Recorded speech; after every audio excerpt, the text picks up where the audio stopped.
What a match. Barcelona are Copa del Rey champions, and after the first half, it looked like it would be another walk in the park for Flick in El Clasico.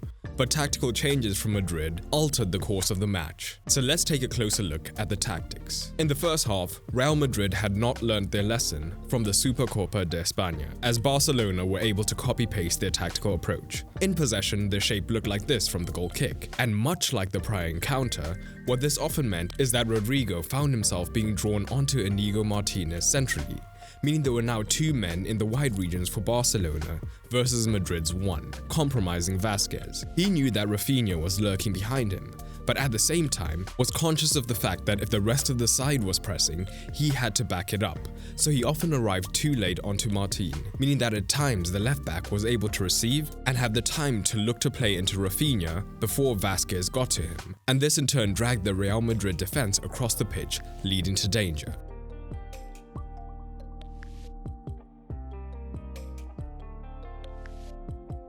And in open play, many of the issues from the Spanish Super Cup presented themselves. Madrid were initially lined up defensively in a 4-2-3-1, with Ceballos beginning more withdrawn on the left-hand side. And here begins the contrast between Madrid's success in defending the build-up on either flank. The shape in the build often looked like this, with Koundé being a lot more conservative early on, partly to help stop the transition, but also to facilitate Yamal's 1v1s.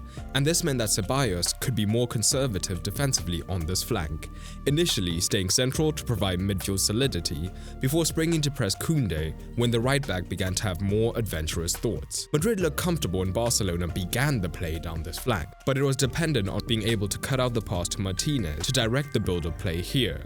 But this rarely happened. Inigo Martinez often got onto the ball, and Martin was doing his best Balde imitation down the left, being more aggressive and pushing up high, and this led to a myriad of issues. For long spells, Madrid were trying to be man-to-man in the midfield, something that their 4-2-3-1 hypothetically allowed. But Martin high up meant that they now had a lopsided midfield 4, which could actually be a 5 versus Madrid's 3, if Ferran was dropping deep, which he did quite often as the average positions show.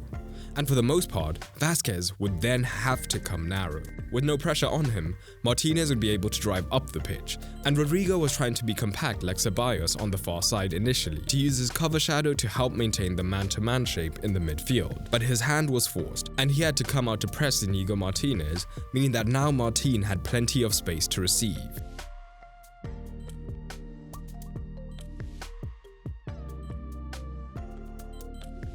The obvious problem though is that Martin is no Balde, not as quick and not as much of an offensive threat as Balde either. So Rodrigo would either be able to recover, or even if Martin did get into crossing positions, he didn't have the same conviction as Balde. But the movement from Barca's central men was perpetual and designed to try and force Madrid to open up their shape through the center. De Jong was the single pivot, and though Bellingham was assigned to him, De Jong was able to consistently find pockets of space deeper to be the initial outlet option. Pedri, similarly, could push high up, especially if Rafinha was wide. But he also became the second pivot if Bellingham was cutting out De Jong, as Valverde was reluctant to follow this deep in the first half, potentially leaving space between the lines. But the real danger of the movement came when Barcelona took advantage of opposing movements instead. Rudiger was often touch-tight to Ferran Torres, and the Spaniard was more than happy to consistently drop deep, creating dependable opportunities for Olmo or Rafinha to make runs in behind, and Barca got into plenty of dangerous situations in this manner. Here's the thing, throughout a lot of the match, Barcelona were able to access this dangerous central area pretty easily, but were not able to translate it to high-quality opportunities. So how did Real turn things around? The key word is risk, or acceptance thereof. Trailing, Real Madrid knew they had to be more aggressive in the press to stand a chance. The pressing shape from the Barcelona goal kicks changed, with Güler and Modric on the pitch. Madrid switched to a back three of their own when pressing, and now Vinicius and Valverde were the wide men who sat on Martin and Koundé, while Mbappe and Güler were primed to press the centre-backs, with the midfield still man-to-man. So where before Madrid committed less men to be safer in their own deeper regions, which meant as a result Barcelona's fullbacks often had the time to begin the play and pick out a pass, now they were doing the opposite, committing more men to apply immediate pressure on the fullbacks and accepting that they would be lighter defensively.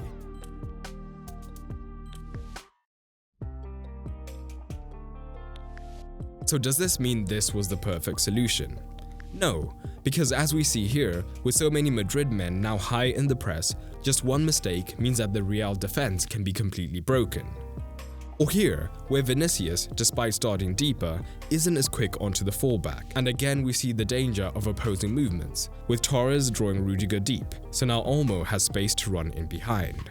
But again, it was all about accepting that risk. Even in deeper phases in open play, Madrid now defended between a 4-4-2 and a 4-3-1-2.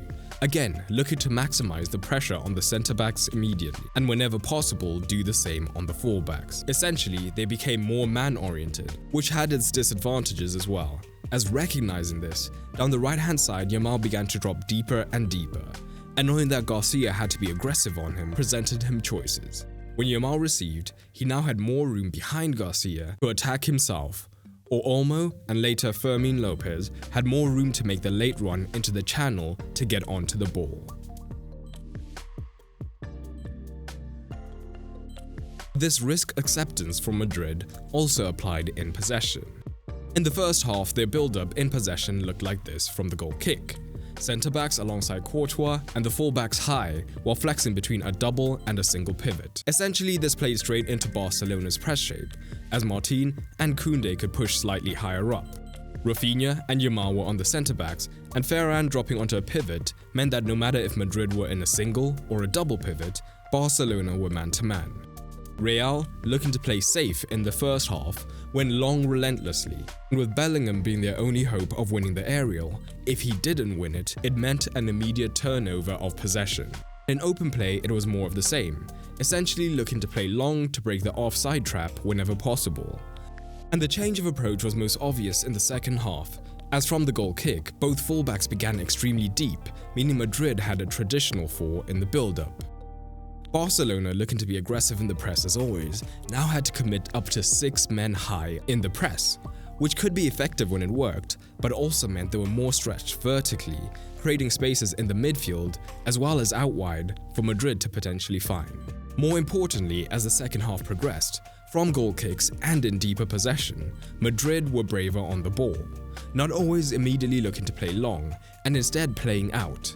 Not only to draw Barcelona higher, but also get Madrid's own passers into better positions. One of the ways this was facilitated in the second half was through rotations between Modric and Valverde, with Valverde initially beginning at right back, then dragging Rafinha away to allow Modric to pick up the ball in a little bit more space to potentially use the time that he gained in this deeper region to play more measured balls in behind. In the end, the increased risks and aggression from Madrid in the second half were enough to stage a comeback, but much like moments of brilliance helped them draw level and go ahead, Barcelona produced similar quality to walk away as Copa del Rey champions. So 2 questions for you. What did you make of this match?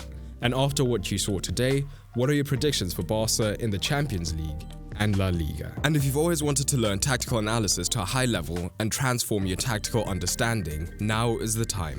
Tactical Mastery, my proven step-by-step system to master tactical analysis, is now live and available at an exclusive early bird price. For years you've asked how you can learn tactical analysis, and I get it, there's not much out there that explains tactics in depth but in a simple manner. When I began learning analysis nearly a decade ago, I faced the exact same frustrations. Instructors using complex jargon to sound clever rather than to teach, big organizations charging you a bunch then treating you like just another number, companies splitting content into dozens of modules to charge you separately for each, and subscription traps designed to charge you forever. But Tactical Mastery breaks down analysis brick by brick from the fundamentals to advanced concepts in the same straightforward style you know from the channel, with no charging per module, no subscriptions, no unnecessary complexity, and access to myself and a community of other analysts. The singular focus of the program is helping you master tactical analysis as efficiently as possible. By the end of the program, you'll gain the confidence to dissect any match, identify patterns invisible to most fans, and experience football at a level that transforms your relationship with the beautiful game. So if you're ready to finally master tactical analysis, click the link down in the comments or the description below.